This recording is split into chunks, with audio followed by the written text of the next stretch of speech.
दोस्तों नमस्कार। Colonel Ajay CEO Ajay astro money guru first global astro finance digital channel से आपसे मुखातिब होता हूं। आज है 2 दिसंबर सन 2024 सोमवार। दोस्तों आप आज के एपिसोड में हम चर्चा करेंगे कुछ विशेष खाद्य तेलों के ऊपर। नवंबर महीने में खाद्य तेलों का जमकर आयात हुआ है। सोयाबीन हो या फिर पाम तेल या फिर सूरजमुखी तेल, इसका जमकर आयात हुआ है। उसके ऊपर हम लोग चर्चा करेंगे। साथ साथ हम चर्चा करेंगे साप्ताहिक रूप में क्या बढ़त खाद्य तेलों में या घटत हुई है। पूरा शो रोचक है, ज्ञानवर्धक है और व्यापारिक व्यवसाय के लिए उपयोगी साबित हो, ऐसा हमारा प्रयास है। आप हमारे चैनल पे नए आए हैं और अभी तक सब्सक्राइब नहीं किया है तो चैनल को सब्सक्राइब अवश्य कीजिएगा। दोस्तों हमारा हर संभव प्रयास रहता है कि हम ऑयल सीड्स एवं ईडेबल ऑयल यानी तिलहन और खाद्य तेलों पर एक संपूर्ण चैनल के रूप में आप तक हमारी पेशकश हो। सूरजमुखी तेल, पाम तेल, सोया तेल, अरंडी यानी castor oil, groundnut oil, cotton seed oil, सभी पर आपको हम अपडेट दें। सरसों पे हम अपडेट दें ताकि एक संपूर्ण चैनल के रूप में आप तक हम लोग अपनी बात पहुंचाएं।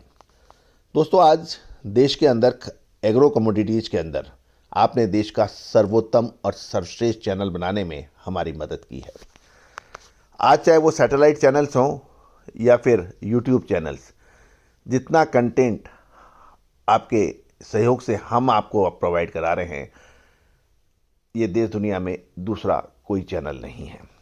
ये कहना है हमारे समीक्षकों का, हमारे आलोचकों का, हमारे सब्सक्राइबर्स का। जानिए रिपोर्ट विस्तार से। दोस्तों सबसे पहले तो हम चर्चा कर लेते हैं खाद्य तेलों की साप्ताहिक समीक्षा। यदि हम पिछले सप्ताह देखें तो 22 नवंबर को सोया रिफाइंड तेल इंदौर के भाव देखें तो वो 1290 थे, लेकिन उसके बाद इसमें लगातार गिरावट देखी गई। और 25 नवंबर को देखें तो 1285 के भाव थे, 27 नवंबर को 1275 और 28 नवंबर को 1270 थे और 29 नवंबर को 1275 थे। यानी 22 नवंबर के भाव देखें या 21 नवंबर के भाव देखें तो 21 नवंबर में 1300 और 22 नवंबर से 1290 और 28 नवंबर को 1275 के भाव रहे। पाम तेल के ऊपर भी कुछ ऐसी स्थिति देखी जा रही है कि पाम तेल के अंदर एक अच्छी तेजी दर्ज हुई है। 22 नवंबर को 1320 के भाव थे और आज 30 नवंबर को ये बढ़कर 1370 रुपये हुए।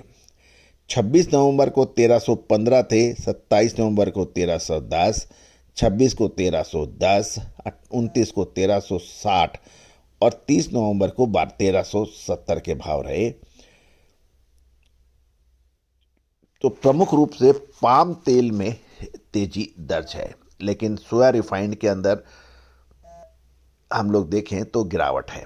दूसरी ओर सनफ्लावर की बात करें तो सनफ्लावर के भाव स्टेबल रहे।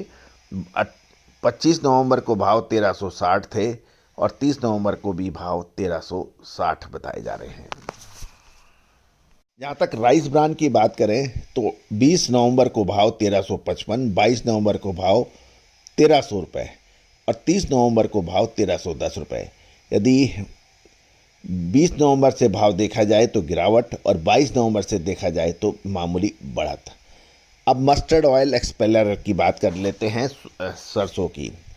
25 नवंबर को भाव 1355 थे और 30 नवंबर को भाव 1351 थे, यानी कुल मिला के गिरावट थी।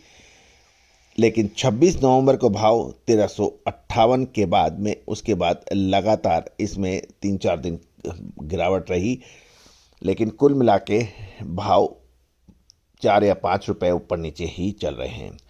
कॉटन वॉश के भावों के अंदर भी स्टेबिलिटी है कि 23 तारीख के आसपास नवंबर में 1250, 25 नवंबर को 1255 और 29 नवंबर को 1250। तो इसके अंदर कोई बड़ी मूवमेंट नहीं देखी गई।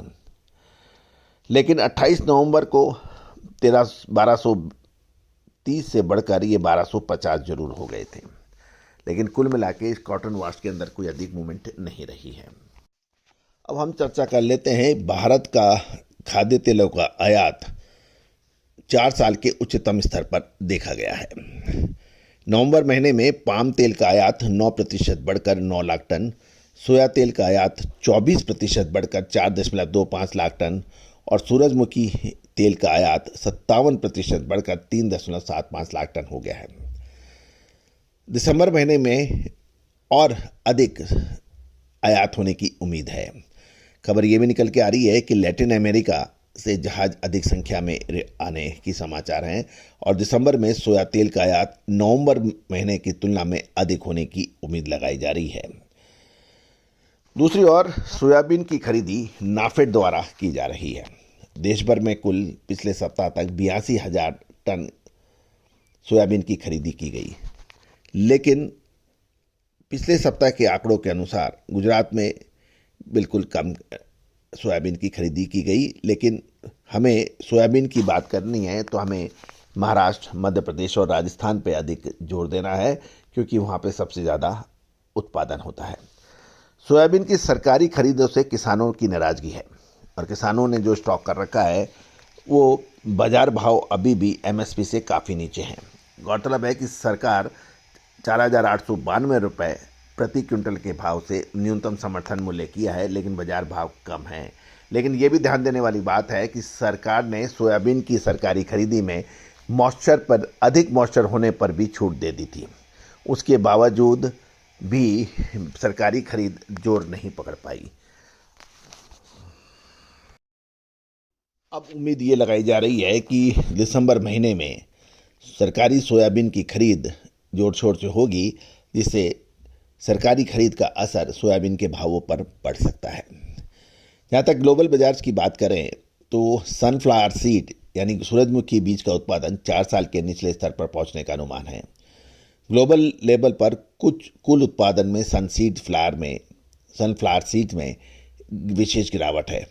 इसमें सबसे बड़ा योगदान रूस के उत्पादन में ज़बरदस्त गिरावट है। दूसरी ओर सनफ्लावर तेल की सप्लाई भी अब धीरे धीरे कम हो रही है, क्योंकि सनफ्लावर सीड के जो प्रोड्यूसिंग कंट्री है वहाँ पर सूखे के कारण ऐसी हालत हुई है। दूसरी ओर सरसों और कैनोला तेल के ग्लोबल बाजार में सप्लाई की टाइटनेस है, क्योंकि फसलें उम्मीद से कम होने की उम्मीद लगाई जा रही है। गौरतलब है कि सनफ्लावर और सरसों यानी कैनोला ग्लोबल लेवल पर इन दोनों की जो कमी है उसका पूर्ति सोयाबीन तेल से पूरी होने की उम्मीद लगाई जाती है, लेकिन इन दोनों की जो भरपाई सोया तेल से होना संभव नहीं है। दूसरी ओर इंडोनेशिया में बायोडीजल 40 कार्यक्रम में एग्जीक्यूशन में देरी हो सकती है, क्योंकि इसकी लागत अधिक बताई जाती है। यदि हम खाद्य तेलों में देखें तो मूंगफली के ऊपर भी हमें नज़र रखना होगा। ग्लोबल बाजार में मूंगफली की फसल इस साल रिकॉर्ड तोड़ होने का अनुमान लगाया गया है। विशेषकर भारत और अमेरिका की मूंगफली की फसल शानदार रहेगी और कुल उत्पादन वृद्धि होने की संभावना है।